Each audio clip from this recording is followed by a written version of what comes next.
Our story begins with our characters, Dianne and Will. Dianne and Will are relaxing from a busy week. The year is 2027. Dianne and Will's son has just gifted them the latest VR device. They were surprised when they opened the box and it responded, "Hello, Dianne and Will. My name is Maxwell 1. Dianne and Will looked at each other in amazement, and then they both said, "Hello, Maxwell 1. It only came in a plain box with a label reading, Maxwell 1, First Edition. Prior to receiving a system, an applicant had to fill out an application online, giving as much information about their lives. This would enable the device to immerse each customer with their very own unique VR experience. Dianne and Will first tried Maxwell 1 together. They decided to be astronauts on a mission to Mars since sci-fi was something they both enjoyed. They sat on their lounge chairs at home and strapped on the device. Like a football helmet, the device covered their entire head. It was amazing how little they had to do to start using the Maxwell 1. The VR starts at the NASA astronaut training facility in Houston. They were both amazed because they had never been to the Johnson Space Center. Dianne and Will had to go through shuttle simulation activity and weightlessness training. Part of this training is to help gamers understand that once you are out in space, doing a spacewalk, for example, you have to get back inside your spacecraft before you stop the game. Just like in real space, Dianne and Will suddenly find themselves all suited up and ready to take off on their voyage to Mars. They glance at each other as they hear Mission Control's countdown. The spacecraft takes off. They take a deep breath and look outside the windows while going into deep space.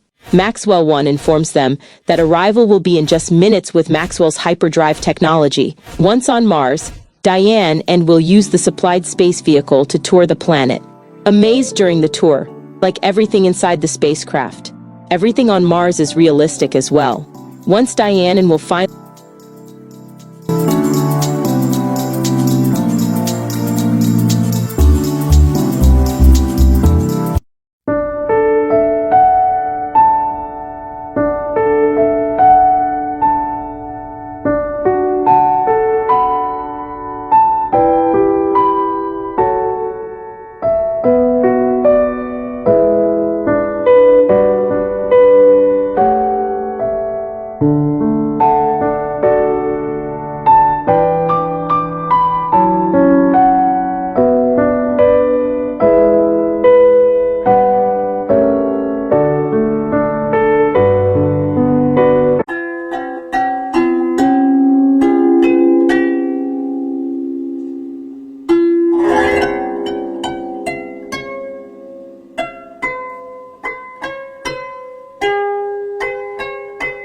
finally returned to Earth, they called their son to share their experience. The following week, Dianne and Will explored some other VR activities. Maxwell 1 gave Dianne and Will different virtual realities, this time based on their individual profiles. Dianne started her virtual reality game going to a club.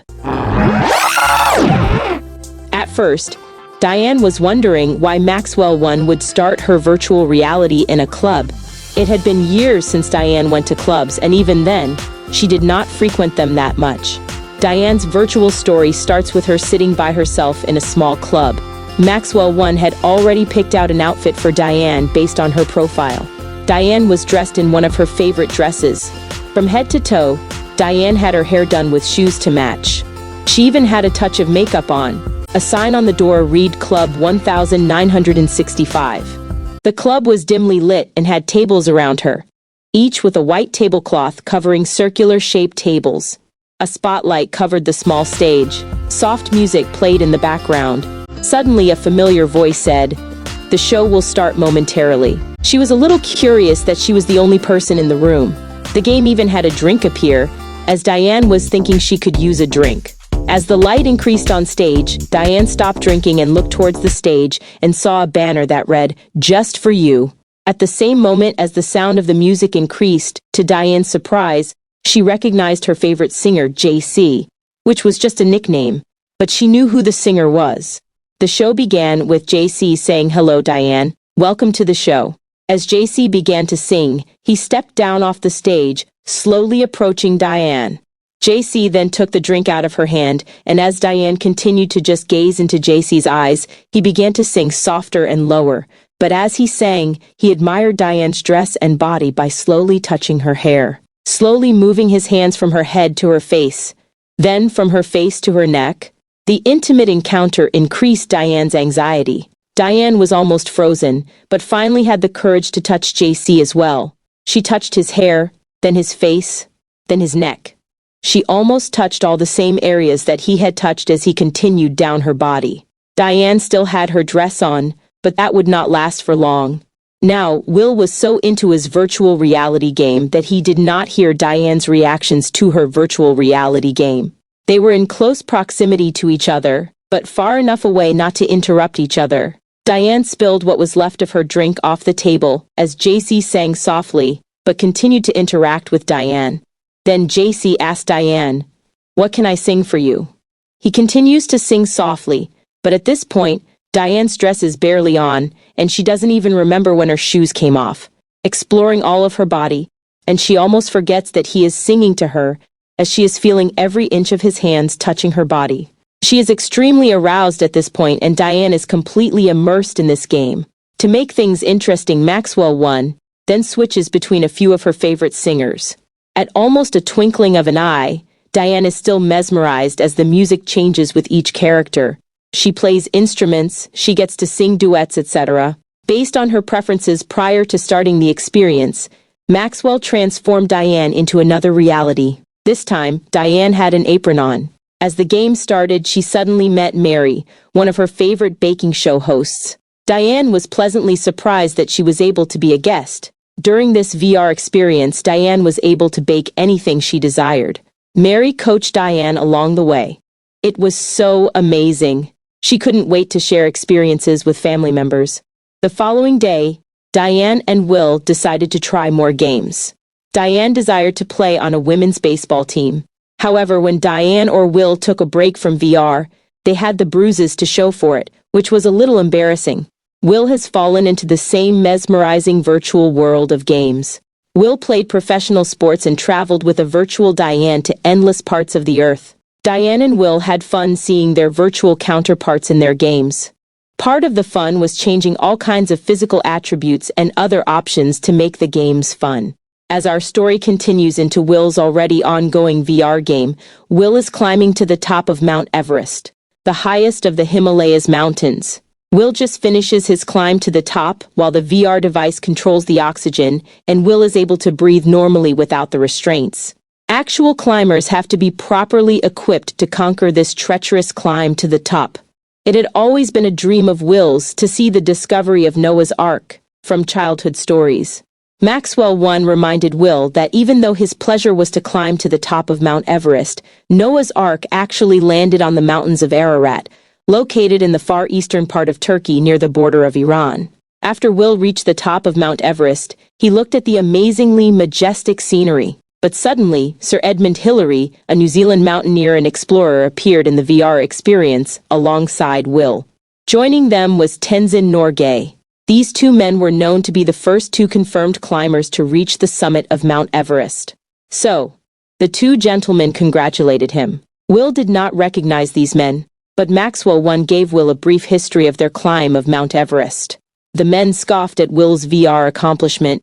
Will is now transformed from Mount Everest to bobsledding with the Olympic team. What a ride!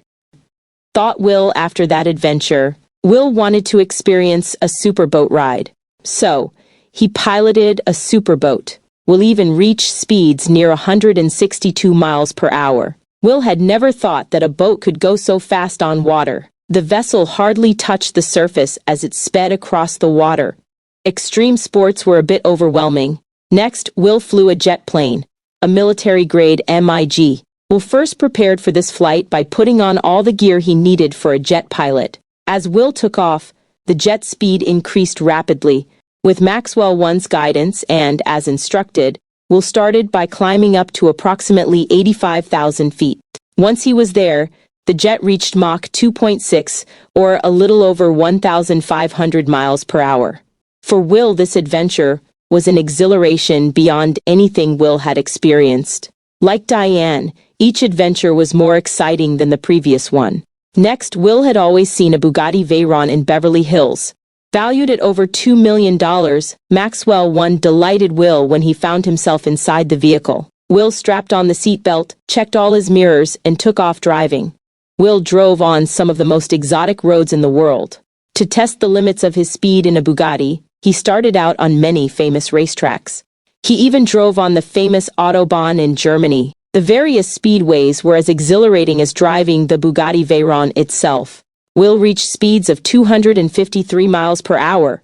Next, Will had always seen bullfighting too. This VR experience started as Will found himself in the middle of a bullfighting arena. Will was a little afraid as the large bull came out of its cage. Will knew that this was a VR experience, but he couldn't help but think how realistic the whole experience felt. As Will looked around, he saw no one in the stands of the bullfighting arena. First, the bull saw Will and began to walk towards him. Will was holding a red cape since the beginning of this VR experience. After a while, the bull goes from walking towards Will to charging towards Will. Bravely, Will holds the cape in front of himself and stands there as the bull approaches. During the first pass, Will swipes the cape in an upward motion as the bull lowers its head and tries to hit Will with its horns, but misses. The bull quickly turns around and makes another attempt directly towards Will. This time, the bull's horns miss Will again, but the bull's massive body hits Will in the hips while it turns during the charge. Will tumbles to the ground while losing the cape in the process. The bull snorts angrily, and with blazing red eyes, the bull makes eye contact with Will.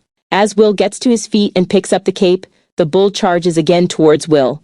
This time Will notices not only the cape in his hand, but he now has a sword in the other hand. Will raises the cape slightly, as the bull is suddenly upon him, and with the other hand, uses the sword to drive it into the side of the bull. As the bull falls to the ground, Will also falls to the ground. But now the bull suddenly disappears, and so does the cape and sword. Will realized that he had conquered the bull. Dianne and Will now decide to take a break. As they looked at each other and examined the bruises on their bodies, they both giggled.